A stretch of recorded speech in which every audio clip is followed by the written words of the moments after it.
Welcome to the Feminine Waters podcast, where we discuss dating, relationships, celibacy, and the divine feminine. Welcome to the Let's dive Feminine in. Waters podcast, where we discuss dating, relationships, celibacy, and the divine feminine.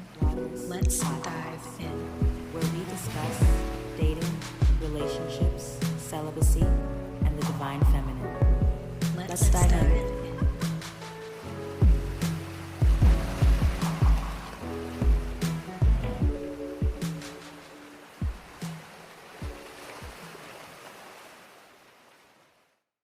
Hello, everyone. Welcome to the Feminine Waters podcast. Welcome back. I am Tiffany, and I'm here with Chiquita. Hey, guys.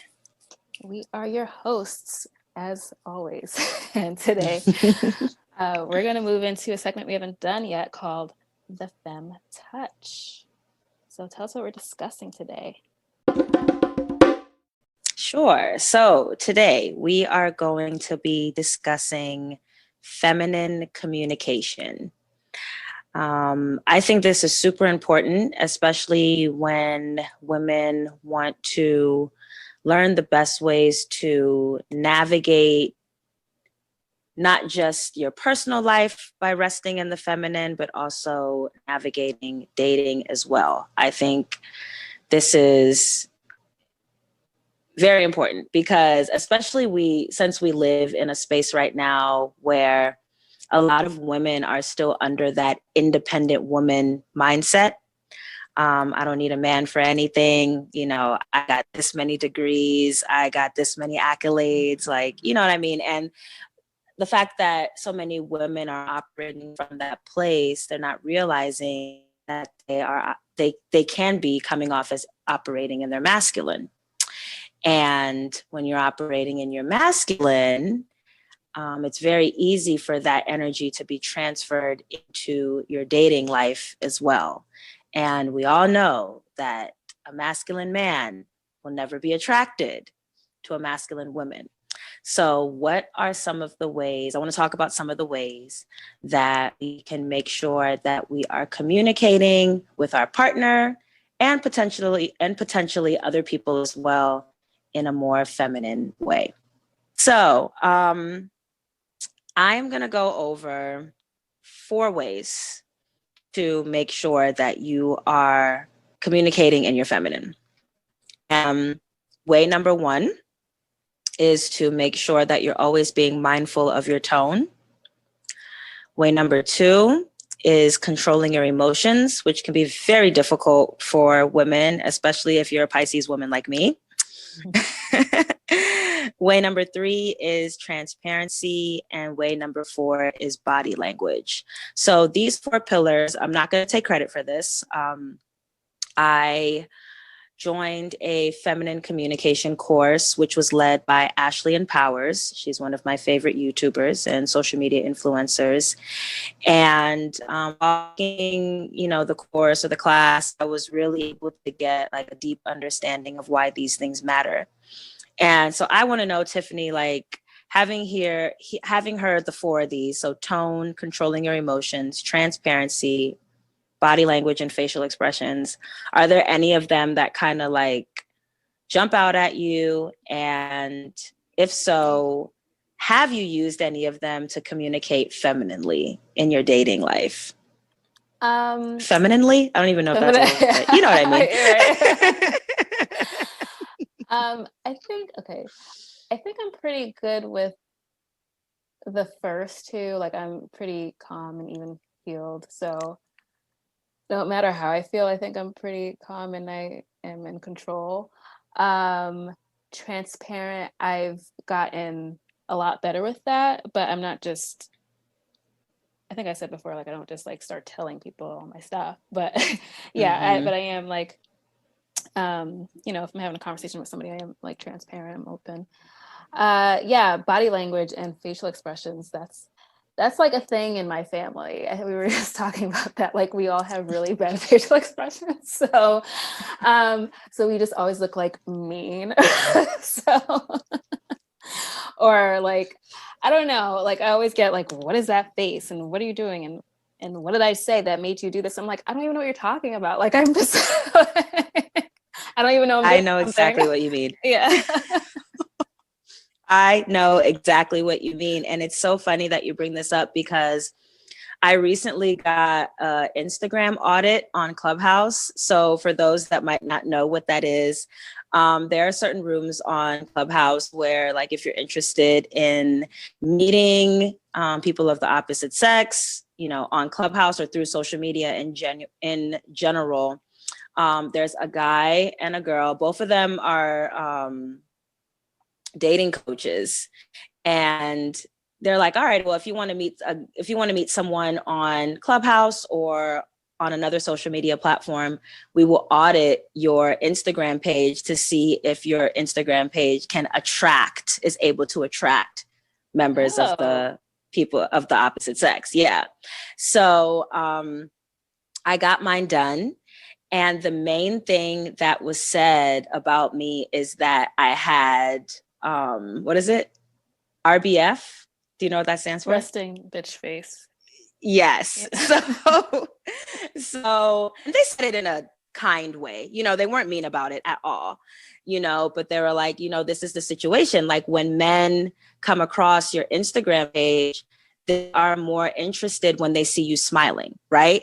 And they didn't say this, but in my mind, it came up where I was like, okay, so maybe this ties back to the angry Black woman narrative, right? Mm-hmm. Like, if you're not smiling in your photos, like, are you angry? Like, are you pissed off? If, you know what I mean? If I come into your life, are you going to be like a mean, independent woman that doesn't need anything from a man? You know what I mean? So those are the type of things that scare guys off. And in my defense, I was like, all right, I'm glad you guys said that. I said, historically, I'm somebody who always smiles in my photos, always. But just within the last few years, I learned how to, you know, have a facial expression that looks a little bit like smizey and seductive with my mouth closed. And I really like it. Like, I love the way I look. I'm like, all right, I feel like I look like a woman. Like, when I smile, I feel like I look a little bit more girly. Right. But when I have like my serious smizey face, I feel like a woman, you know? And because like I said, it's a male and a female that both audit. And the female was saying, well, if you have that sexy, seductive look, like, you might attract the wrong type of guys. You might attract the guys that want that sexy, seductive woman, but you want to, I want a seductive woman, but you want a husband, right? And I was like, yeah, I do. And she was like, all right, so you need to smile more in your pics. I'm like, all right, so that's something I'm going to keep in mind moving forward. Yeah, for sure. For sure. So I'm glad you brought that up. And I think this is important to say too, because I come from a family of women with RBF. Like, thinking back, I remember my mom used to get so mad at me, where like she would literally just be sitting there or like driving or something. And I'll be like, are you mad? I would always ask her that. And she's like, no, I'm not mad. Like, why are you asking me that? And I'm like, I don't know. You look like you're frowning. But that's just like her regular face. You know what I mean? And even when I look back at pictures of my grandmother, she has that same face. So I'm like, dang. So this is like a genetic thing. And I feel like because I know internally, like, I'm the nicest person ever. So, you know, it's just like, all right, well, it's something to definitely take into consideration for sure. Well, I'm not the nicest person ever, so. That is hilarious. So your exterior matches your interior is what you're saying. Yes. I love how honest you were about that. I love how honest you were. Yeah. Like, I remember even like when I was younger and I would just be like walking down the street when you could just walk down the street before COVID. Right. I would always get it. Like, even when I was like in the mall and stuff, like in my teenage years, early 20s, you know, when guys would walk past me, they'll be like, dang, sweetheart, smile. Why you look so mean? And I'm like, do I? Like, I feel like I just look like a person right now. But, you know, and if people are noticing it, like, I have to believe that it's the truth. Like, all these people can't just be making it up. Right. Okay, so, but who are all these people? Or what do you think? Who are all these people? Because, like, I feel like this is a guy thing. And I was just talking about this a few weeks ago, like guys, like since I was a kid, like in middle school, even like the teachers, and it was like the guy teachers, oh, why don't you smile? And it was like, it became this thing where like all these guy teachers were calling me Smiley because I didn't smile.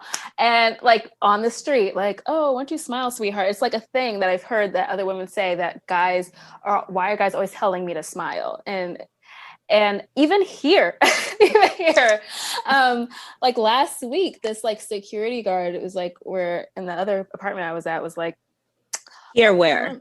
oh yeah, I'm in the Dominican Republic. So okay, so you have to make that clear for the listeners. Yeah, I'm in the Dominican Republic for a month, and so I was at this staying in this apartment, and this guard was just like, oh, hola mami, hola, ¿qué tienes? Ah, ese cara, ¿qué tienes? Like what's wrong? Like, you know, and he's like telling me to smile. I'm just like, really?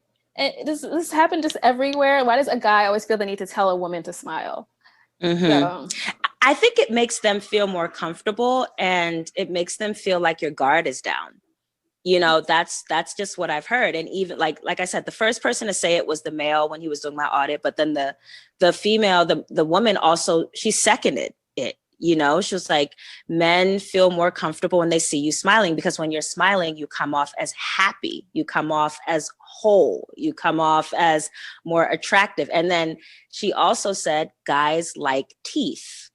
Like, I guess that's a secret thing that we don't know about guys as women, but, and he, you know, he emphasized that. He was like, yes, we do. Like, we like teeth. We like to see teeth. So I don't know what it is. I guess if you're not smiling, you come off as closed off, which to me, honestly, it makes sense. It makes sense to me now that I'm hearing it aloud, you know, it makes sense. It does make sense. I get that. And in regards to like dating and stuff, I just don't like the audacity of, you're a stranger and I'm walking down the street. Why do you think I need to smile?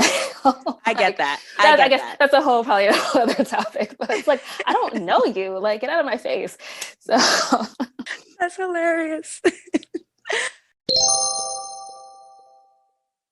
Okay, so we talked about body language. Let's talk about tone a little bit, because I think this is something that women, and I'm sorry, I have to say this, and Black women in particular, need to understand the importance of softening your tone.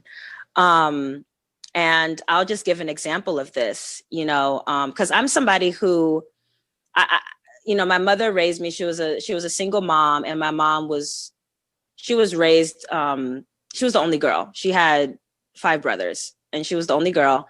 So she grew up a tomboy, but she was also comfortable in her feminine as well. Like, I always saw my mom wear makeup and dresses and stuff like that. But she always taught me when I was young, the importance of being assertive. She's like, you cannot be passive.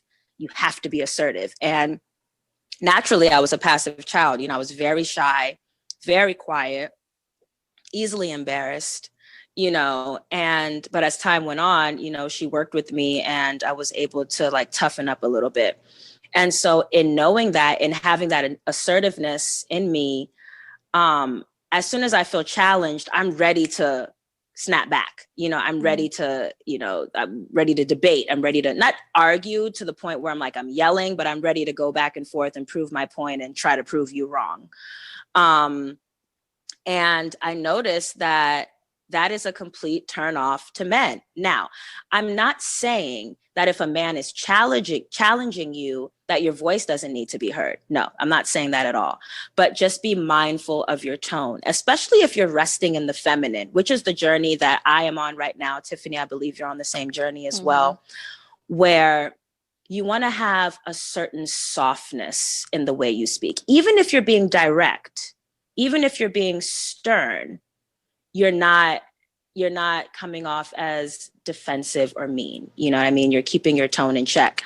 And an example of this was the guy I'm talking to. We had gotten into this discussion, and he was saying some things about Kamala Harris that I really didn't like. Now, mind you, I don't know Kamala Harris personally, you know, whatever. But, you know, he was talking about her and he proceeded to call her the B word. And automatically I was taken aback. Like, I felt like hit in my chest. Like, even though you weren't saying it, he wasn't saying it to me. It was like, I was automatically like offended. Like, don't use that word around me. Don't call her that. You know, I don't care what she did. Like, don't use that word, you know? And my initial reaction was to be like, what did you say? You know what I mean? Like, huh? You know, like to check him, you know, but I was like, Chiquita, you know, take a deep breath. And instead of leading with, what are you talking about, trying to check him, I asked him, I said, what is it that makes you feel that calling her that is like appropriate? Why do you feel as though it's appropriate to call her that? You know what I mean? And he was able to explain to me, even though I didn't agree, but he was able to explain to me why he felt, you know, and give me certain examples as to why he feels as though that she should be called that woman, stuff that she's done in her past, you know, and stuff like that, that he is aware of. Whereas I know initially, if I would have checked him, he would have automatically built up a wall, got defensive, and we would have been going back and forth. You know what I mean? So I feel like just taking that time to, even because I was offended for her, so taking that time to try to take a deep breath, you know, smooth it out, and then come back with a softer approach.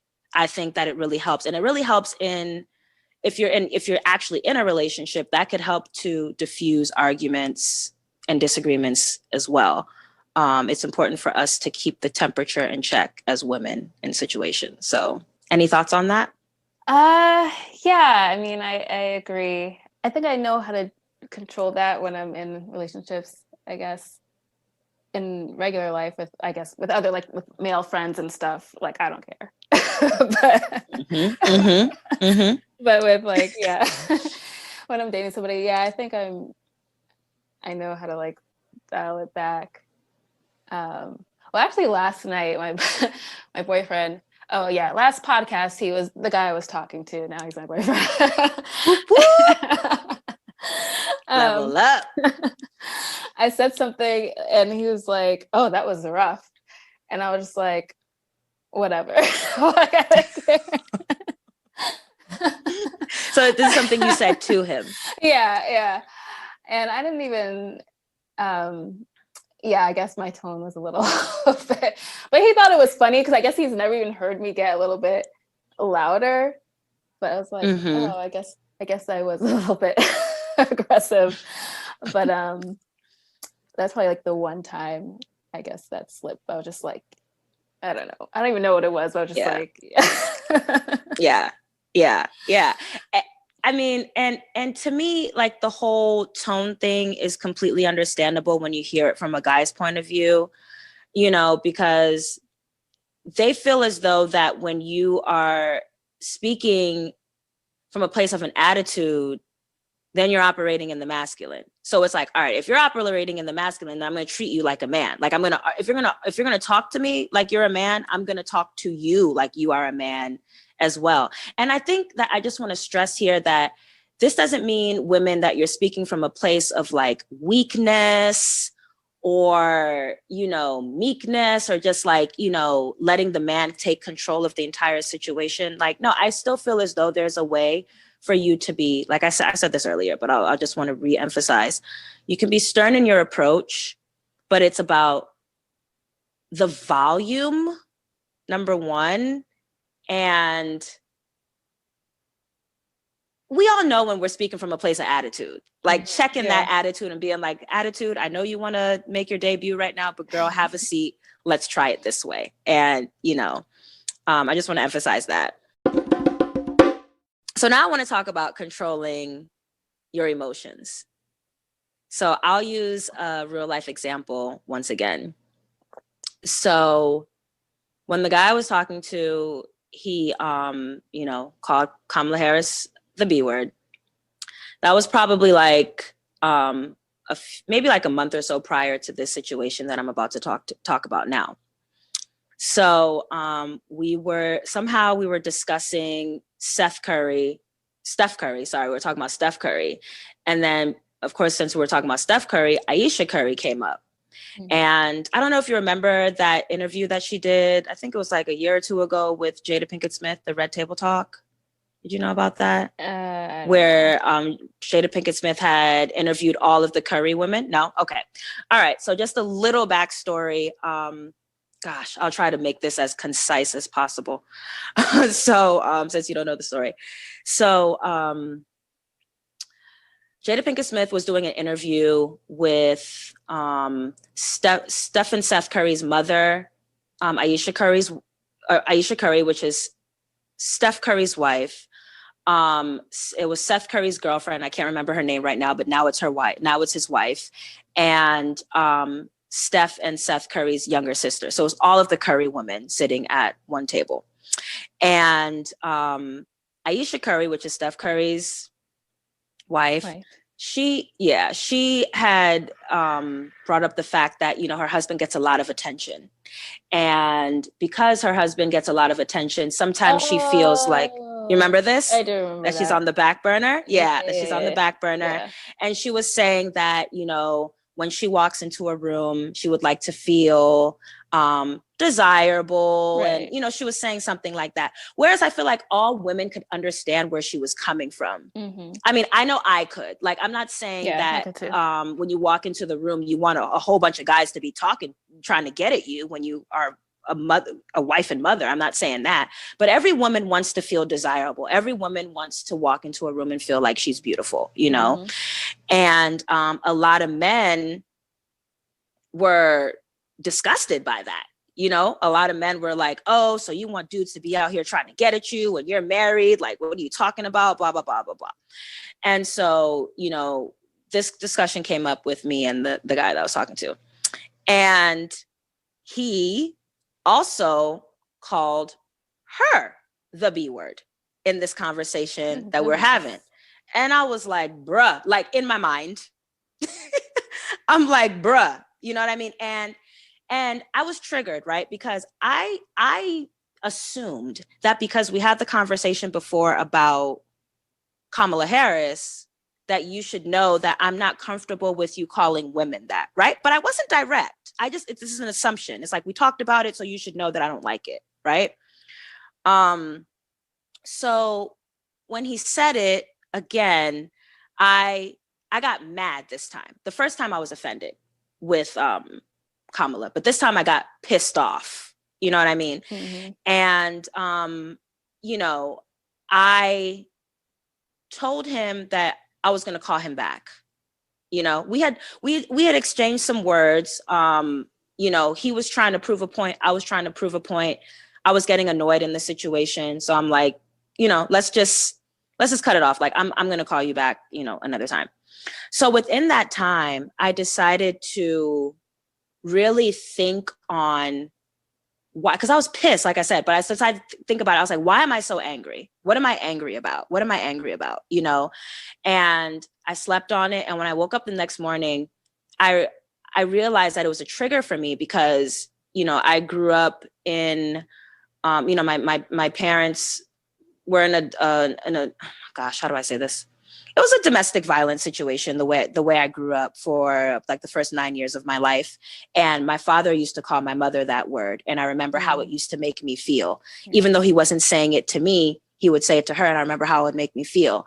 And so every time I hear the guy that I was talking to say it, it would trigger me, right? And so I'm like, okay, so this is a trigger for me. So I called him later on that day, and I explained to him, I said, the reason why I'm getting upset by you saying that word is because it's a trigger. And I explained it to him. And I said, so are you willing to compromise to not say that word around me? Right? Even if that's how you feel, because he's like, why are you offended if I'm not calling you that? And I'm like, that's not the point. Right. That's not the point. You know, I do not like the word. It's a trigger. You know what I mean? So please don't use it. And, you know, if I would have reacted the first time he said it, I know it would have been completely different. I would have spazzed on him and we would have been in a full blown argument because I know myself. Because when you're triggered, that's how you're going to respond. Yeah. You know, but I decided because, you know, I'm operating in the feminine, right? So this is, it's kind of still new territory for me. I'm practicing, right? Because I want to make sure that I have these skills down pat, by the time I'm with my husband. So, I'm practicing them. And, he told me, he was like, well, thank you for, letting me know. And, the fact that you told me that, like, I'll make sure not to use it anymore. So that story kind of ties in with controlling my emotions, like being like, all right, instead of cussing this dude out right now, let me tell him I'll call him back. I'll sleep on it and I'll address it tomorrow. So there's that. And then step 3 was transparency and being transparent and letting him know that, that these are wounds, like that's a trigger for me. You're hitting certain wounds when you say that word, instead of just getting mad and yelling and cussing and him not even, then there's no resolve, right? He doesn't even know why I'm mad. Mm-hmm. So having that open and clear communication, I think is important. Yeah. I think the emotion part hasn't been a problem really, because I'm a crab, I'm a Cancer. And so like all my stuff is inside anyway, but it's been like the practicing of like what you said, like, okay, but still communicating that after the fact. Like usually I would just like keep everything in and then just, like you said, just be mad or like just never say anything about it, because then I don't even like confrontation and all that stuff. But yeah, it's just been like, I guess in the last, I don't know, year or so, I've been learning how to like make sure I can still bring that up and not like keep it bottled in, and still like have that open communication about what is bothering me, and not have to be like all for sure emotional. Yeah, because I know myself too, in a way where that could have been a prime opportunity for me to just cut him off, because we talked about this before, about how we both had the tendency to cut people off, where it's just like, all right, he should have understood that when I talked to him about it the first time about Kamala Harris, he should know that I don't want him to use that word, and he's still using it. So that means he doesn't care about my feelings. He's disrespecting me. I'm about to cut him off. That would have been me. That would have been me like 3 years ago. You know what I mean? Yeah. But understanding that even in doing that, I'm not resting in my feminine by operating from that energy. So making sure that I'm mindful of that, and expressing myself, which is also a huge part of femininity, is expression. Yeah, I'm learning that. and I didn't get that for the longest time, but I would be like, when I was younger, like in college, like talking to guys, and my first love and with people after that, it was always like, I was always getting, I need you to open up more. I need you to, I don't ever know what you're thinking and all this stuff. And I was just like, I don't know what you're talking about. Like because to me, I was giving more than I was ever used to. Because like I said, I kept everything inside. So I was giving more than I was used to, but I wasn't really still like being, I don't know. I wasn't expressing that much, I guess. Okay. So, and I just like, how much do you want to know? Like, how much am I supposed to give? It just seemed like so much. And yeah, I guess I'm learning that, guys like to see that, because also like they're not allowed to show that. Right. So, they want to be with somebody who can show that part, because, as, being a male in society, you can't express yourself. So, right. So that's how they get that from us. So just to reiterate, so we're talking about tone, and what Ashley likes to use when she's describing tone. Ashley Empowers, the woman who I said that I picked up these tools from. She likes to say, you always want to make sure you're talking to your man like you're wrapping him in a cashmere sweater. All right, so that's what it is. So even if you're checking him as you wrap him in a cashmere sweater. All right. Then, like we said, number 2, controlling your emotions. Number 3, transparency. And number 4, body language and facial expressions. Okay, so now I'm thinking about this cashmere sweater. And so I'm wondering if it would be kind of like the compliment sandwich. Oh, what's that? That's like where you want to say something, whatever, negative, I guess, but you put it in between two compliments. So, I don't know, like maybe I really like what you said. The way you said it wasn't the greatest, but I think you articulated your idea well, or something. I don't know. That was like, No, I feel you. I feel you. Yeah. I feel you. And it could be because it reminds me of the conversation I was having. I started off by telling him, thank you for being a mirror, right? I said, thank you for being a mirror, because I wasn't even aware that this word triggered me until our interactions, right? Then I got into the part of why it triggered me and how it made me feel, right?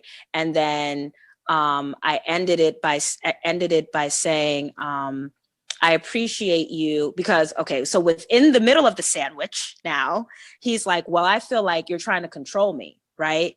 Because he was like, if you're telling me not to say a word, that means you're trying to control me. And I said, well, I don't see it that way. I see it. And I was like, you have the choice.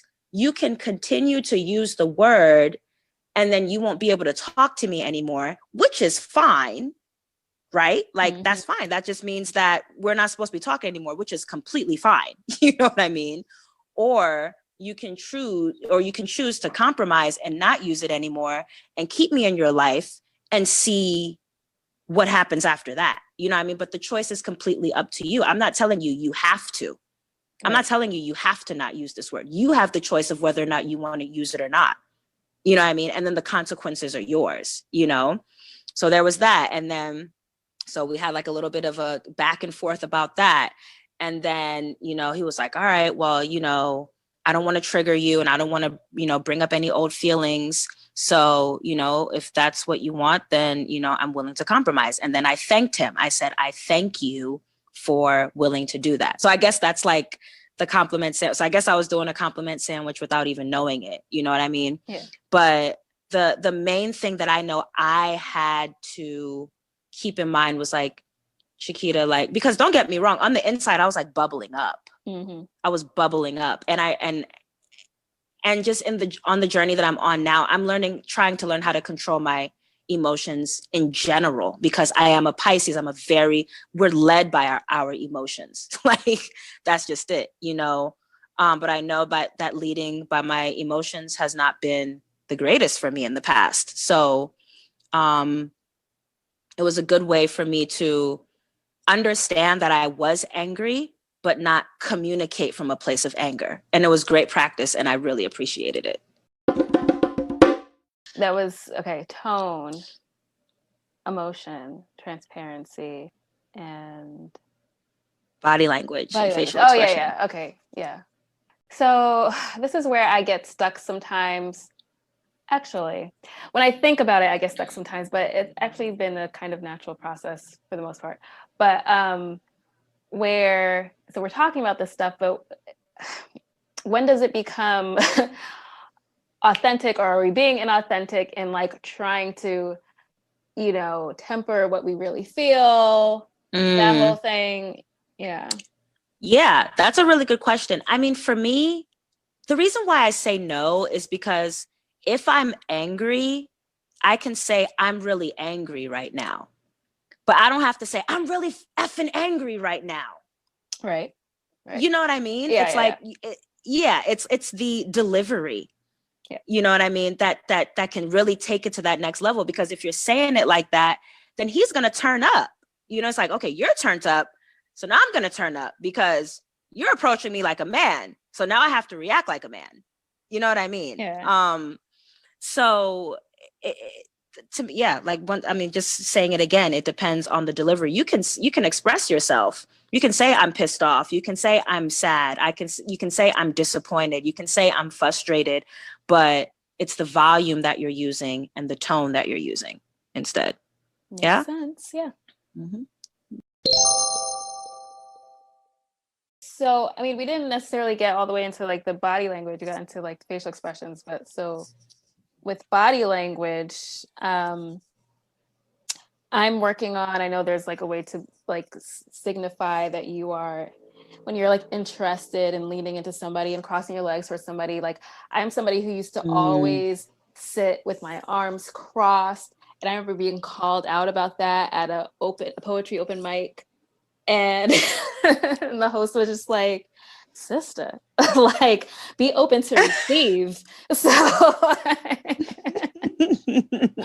That's a big one. That's yeah. a big one. Like arms crossed. And then Yeah. I recently learned too that apparently legs crossed as well can also come off as you being closed off, which is interesting because, you know, as a woman, especially if you're wearing a skirt or a dress, you know, you're usually going to sit with your legs crossed. Right. But yeah, I heard that too. Legs crossed. Yeah, it's apparently you look defensive when you have your arms crossed, even though for me it's just very comfortable. I like to sit like that, but but yeah. And I think that another thing that is really cool about body language too, that can be used when you're dating. So whether you want to like attract somebody romantically, or even if you want to attract a friend, or you want to try to sync up or align with a coworker, is to mirror them, right? Yeah, right. So like if you're sitting across from them, if they shift to the left, you wait a few seconds, you shift to the left too, right? If they pick something up off the table with their right hand, you wait a few seconds and you pick something up with your right hand. You know what I mean? And apparently that causes synergy between the two people and alignment between the two people, so they can be like on the same frequency. Yeah, and they feel connected to you. They don't even know why. They feel right, closer. exactly. And they feel closer to you. So that's another way to use body language to your advantage. And that's more, so that's considered more feminine. Yes. Now, I would say yes, only because we're talking about feminine communication, and I'm just using another example of body language. But when I was doing my research on this particular topic, it wasn't from a feminine space. It was just from a being able to connect with other human beings space. Yeah. Mm-hmm. Yeah. So you're not doing it like on cue, so it looks weird. You know what I mean? You're kind of just like doing it like in flow, like, you know, to a way that they can't notice. And then all of a sudden they're like, wait, why am I so connected to you? And it's like, you know. Yeah. That's a secret, which maybe is not a secret that we learned in training for like, you know, for coaching and stuff like that. Matching tones and stuff. Those are all great tips. Those are all great things we can work on. I am looking forward to having more feminine talks because there's just a lot that we can get into with that. And I think specifically as Black women. So yes, yeah, for sure. Yeah. For sure. Because I've heard like, you know, that's the main reason why Black men can be unattracted to Black women, and they go and date, you know, white women or Asian women or, you know, anybody that's not Black, because they don't have those same issues. And, you know, we could really talk about this and take it back to like slavery and like generational trauma and stuff like that too, as to why Black women operate on the defense, you know. But in knowing, me personally, Chiquita A. Johnson, in knowing that my desire is to be with a Black man, I will take any step possible to make sure that I'm attracting this Black man and that I'm the woman of his dreams. You know, I do not want to repel him in any way. Not to say that there won't be conflict, there won't be disagreements, you know what I mean? But me understanding that the goal is to stay together, right? To have a long-lasting relationship, I'm gonna definitely collect any type of step or tool that I can to make sure that that's the case. So I just wanted to share that with everybody else. This was a really good talk. Again, let us know if you have any tips or if you have any questions about anything that was discussed. Let us know if you are, you know, if you yourself are working on connecting more with your feminine energy. We'd love to see and hear it. Thank you guys. Until next time. Peace out. Next time.